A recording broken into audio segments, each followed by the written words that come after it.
Le GNEPI, Groupement étudiant national d'enseignement aux personnes incarcérées, est une association sans affiliation politique ni religieuse, dont l'objet est de collaborer à l'effort public en faveur de la réinsertion sociale des personnes incarcérées. Depuis 1974, des étudiants s'y engagent en entrant dans les prisons pour y donner des cours, soutien scolaire et activités socio-culturelles, et en menant des actions de sensibilisation aux questions carcérales. Ils mènent en parallèle une réflexion constante sur ces questions et les réponses qui y sont apportées par les gouvernants. Le groupe de Nancy intervient dans le nouveau centre pénitentiaire de Nancy-Maxéville, au centre de semi-liberté de Maxéville et à la maison d'arrêt de Bar-le-Duc.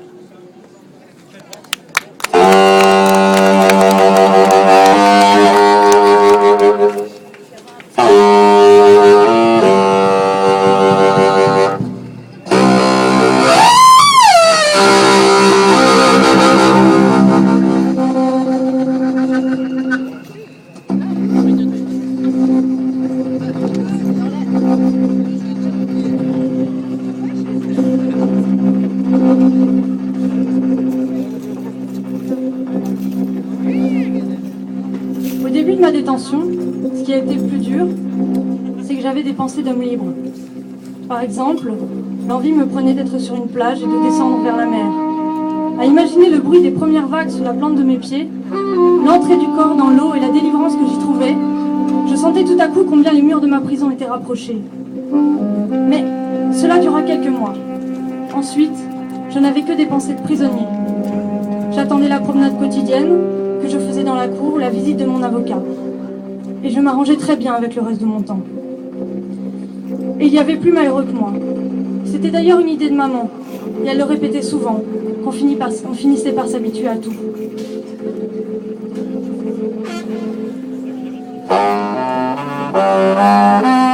Du reste, je n'allais pas si loin d'ordinaire. Les premiers mois ont été durs, mais justement l'effort que j'ai dû faire aidait à les faire passer. Par exemple, j'étais tourmentée par le désir d'une femme. C'était naturel, j'étais jeune. Je ne pensais jamais à Marie particulièrement, mais je pensais tellement à une femme, aux femmes, à toutes celles que j'avais connues, à toutes les circonstances où je les avais aimées, que ma cellule s'emplissait de tous les visages et se peuplait de mes désirs. Dans un sens, cela me déséquilibrait, mais dans un autre, cela tuait le temps. Il y a eu aussi les cigarettes.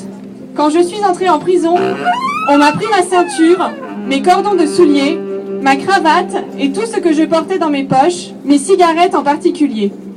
Une fois en cellule, j'ai demandé qu'on me les rende, mais on m'a dit que c'était défendu. Les premiers jours ont été très durs. C'est peut-être cela qui m'a le plus abattue. Je suçais des morceaux de bois que j'arrachais de la planche de mon lit. Je promenais toute la journée une nausée perpétuelle. Je ne comprenais pas pourquoi on me privait de cela qui ne faisait de mal à personne. Plus tard, j'ai compris que cela faisait partie aussi de la punition. Mais à ce moment-là, je m'étais habituée à ne plus fumer et cette punition n'en était plus une pour moi.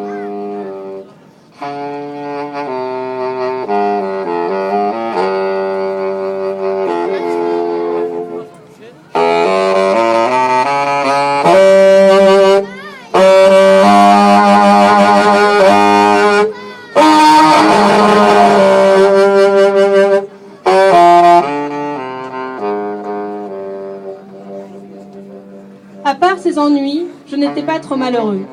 Toute la question, encore une fois, était de tuer le temps. J'ai fini par ne plus m'ennuyer du tout, à partir de l'instant où j'ai appris à me souvenir. Je me mettais quelquefois à penser à ma chambre, et en imagination, je partais d'un coin pour y revenir, en dénombrant mentalement tout ce qui se trouvait sur mon chemin.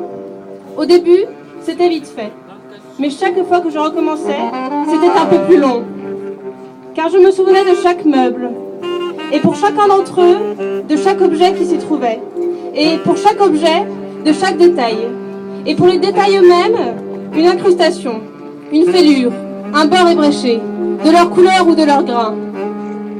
En même temps, j'essayais de ne pas perdre le fil de mon inventaire, de faire une énumération complète. Si bien qu'au bout de quelques semaines, je pouvais passer des heures rien qu'à dénombrer ce qui se trouvait dans ma chambre. Ainsi, plus je réfléchissais, et plus de choses méconnues et oubliées je sortais de ma mémoire. J'ai compris alors qu'un homme qui n'aurait vécu qu'un seul jour pourrait sans peine vivre 100 ans dans une prison. Il aurait assez de souvenirs pour ne pas s'ennuyer. Dans un sens, c'était un avantage. Il y avait aussi le sommeil. Au début, je dormais mal la nuit et pas du tout le jour. Peu à peu, mes nuits ont été meilleures et j'ai aussi pu dormir le jour. Je peux dire que dans les derniers mois, je dormais de 16 à 18 heures par jour.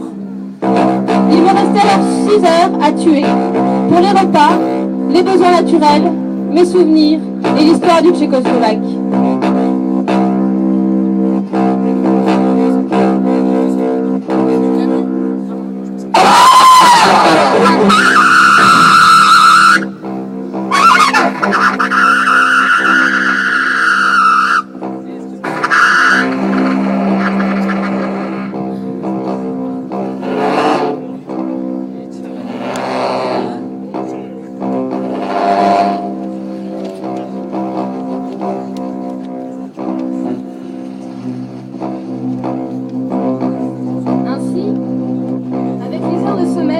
Les souvenirs, la lecture de mon fait divers et l'alternance de la lumière et de l'ombre, le temps a passé.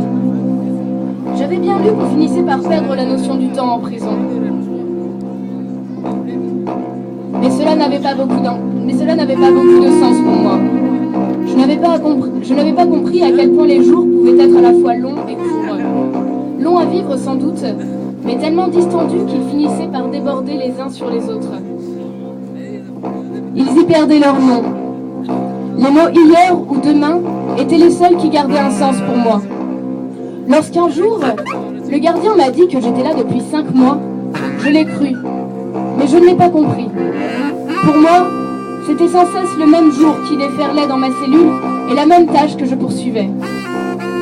Ce jour-là, après le départ du gardien, je me suis regardée dans ma gamelle de fer. Il m'a semblé que mon image restait sérieuse alors même que j'essayais de lui sourire. Je l'ai agitée devant moi. J'ai souri et elle a gardé le même air sévère et triste. Le jour finissait et c'était l'heure dont je ne veux pas parler.